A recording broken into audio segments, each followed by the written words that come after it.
Welcome. In this video I'm going to show you how you can determine a Rosenthal Correlation Coefficient using Excel and my stikpetE add-in.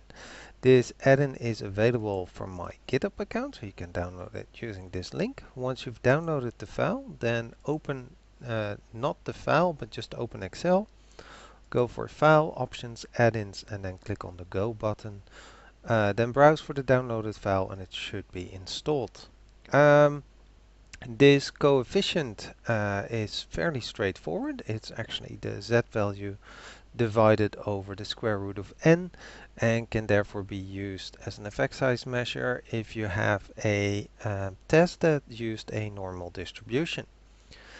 Now, once you've installed the add-in, the function r_Rosenthal should become available.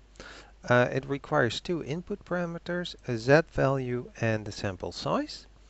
And once you have those, it's a simple matter of actually just filling those two out, and it returns that coefficient.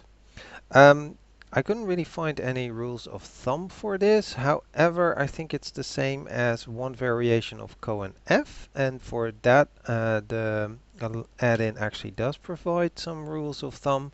So you can use TH for thumb rules, CoNF, and then select the R. And in this case, that then classifies it as medium according to Cohen. This will always return a 2x2 array, so be careful about that.